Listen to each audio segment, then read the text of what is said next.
All right, guys, we talk a lot about real estate and not enough about the massive return on real estate that is tax savings. And so today I'm going to talk to you about how much investing in real estate has saved me in taxes and how you can use it to your advantage. So with that being said, let's jump into it. Also, if you wait till the end of the video, I'm going to give you a free tool so you can see how much you can save in taxes purchasing real estate. To put things into perspective for you, this building saved me enough in taxes to buy this car, which is absolutely mind-boggling to me, especially when you know how much the car is worth. But today we're going to walk you through this deal, and more specifically, we're going to talk about the tax savings and how you can use it in your own strategy. So let's come over here. Just to give you a rundown on this property, this was actually an MLS listing, or well, it was going to be an MLS listing property that I connected with the realtor off market. We were able to put the deal together.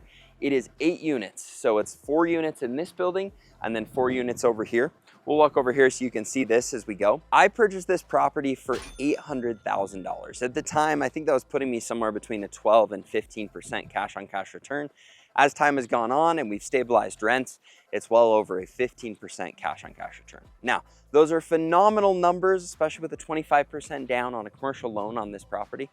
But as I look back at this piece of real estate and the $55 million worth of real estate that I now own and all of the tax savings those have given me, it has drastically increased my net worth compared to where it would have been and given me much more buying power than I ever could have imagined, because I'm able to defer the vast majority, if not all, of my taxes and do it in a legal and safe way where if I ever am to get audited, I feel extremely comfortable with the way that we've done things, that we're not going to run into issues. Now let's dive into how much I saved taxes-wise on this property in specific. Now, taxes are complicated, they're stressful, they're overwhelming.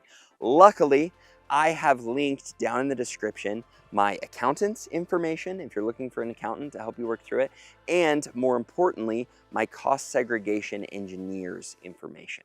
What he does for me is he goes into a property like this, and instead of depreciating the property over a regular schedule, which is, I believe, 28 and a half years, he's able to say, hey, those windows aren't gonna last 28 and a half years. This concrete isn't. The flooring, the light fixtures, all of the things that can be shortened to a shorter schedule of life, whether that's 1, 3, 5, 10 years, he's able to go in and do a study that does that. There is also a rule that gives you something called bonus depreciation, which allows you to take all of those things, or at least a vast majority of those things, in year 1. Now, there is so much complexity to it. The good news is you don't have to worry about it. And there is a simple equation for you to know how much you can save. And what it works out to be is every different area, you have value that your county or city has given to the land, and you have value that has been given to the property. You cannot depreciate land, you can depreciate all the property. In Idaho, only about 10% of your purchase price, up to 15 or 20% is given to land. The rest is given to property. And that property portion can be depreciated. And of that property to portion, what it has ended up being is, when you look at the purchase price here of $800,000, usually somewhere between 30 and 40% of the total value, I'm able to depreciate on year 1 when we have 100% bonus depreciation. So I'm going to show you what that looks like. For this specific property, after we did our cost segregation study, and the cost segregation study only cost me about $3,000 because Will Whiteman, who I use, is absurdly cheap yet does a phenomenal job. We put his link down in the description. I have $169,000 I can depreciate off this property.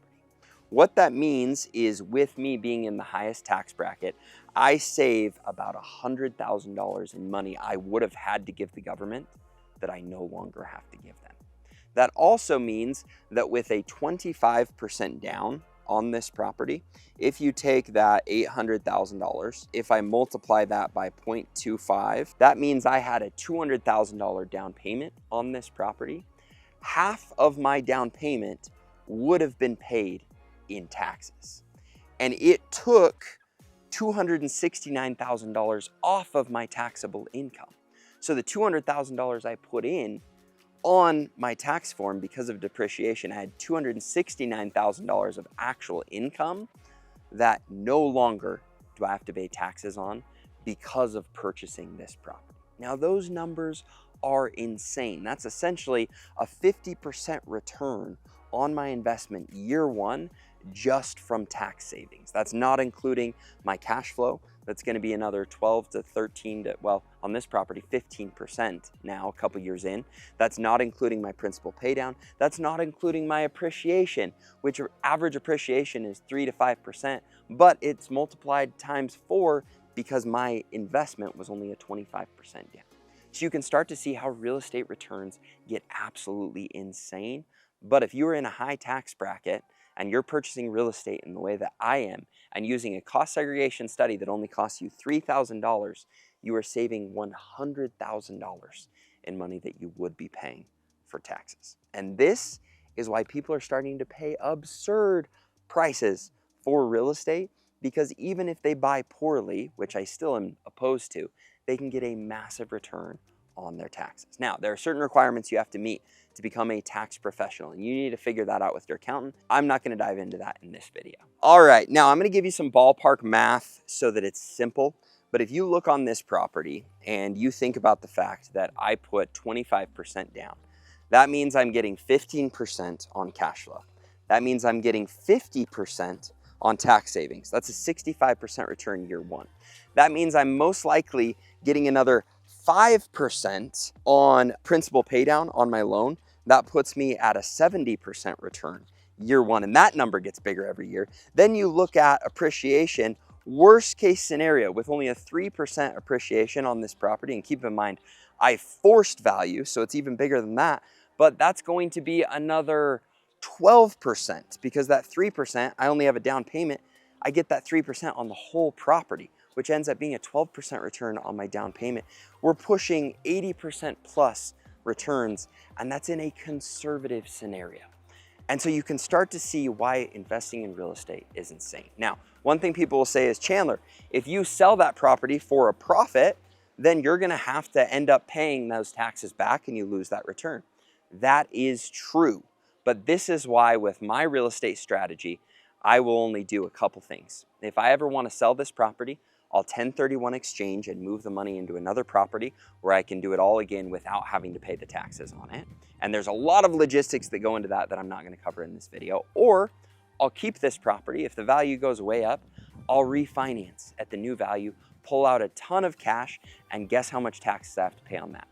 Absolutely zero. So my strategy for me and for my family and for their future is to continue to buy real estate, continue to offset my income with massive depreciation, and to get to the point where I leave them a ton of real estate that if I ever need to pull cash out of, I will have refinanced, and they're not going to be complaining, because even if they get, when I die, a $200 million portfolio that still has $100 million of debt, well, guess what? I'm leaving by $100 million worth of net worth to them using this strategy. And so at the end of the day, if you're truly focused on building generational wealth, building your net worth, putting yourself in a safe place that will continue to generate cash flow that can pay for your lifestyle and offset your tax burden, the ultimate way to do that is through real estate. Now, if you're interested in connecting with Will Whiteman, we've put his information down in the description, and he has told me that I can share that. And the reason I do that is he does all of my studies, and he is the best in the business at keeping your costs lower than anyone else and doing a phenomenal job on a study that you can count on and reap these benefits. And if you have any questions, he's the kind of guy that's open with him and his team to answer those questions. I also want to give you your last opportunity to join the CDS Grand Teton Retreat. We're going to be there with phenomenal investors, and if you want to know how to handle some of these tax things, how to analyze properties, how to be around people that are doing this kind of thing, Will Whiteman is actually going to be speaking at this event. And so if you want to come and meet him, meet my accountant, meet other phenomenal investors, that link is down in the description as well, and hopefully we'll see you there. If you enjoyed this video, like, subscribe, hit the little bell, and we'll look forward to seeing you in the future videos. Thanks, guys.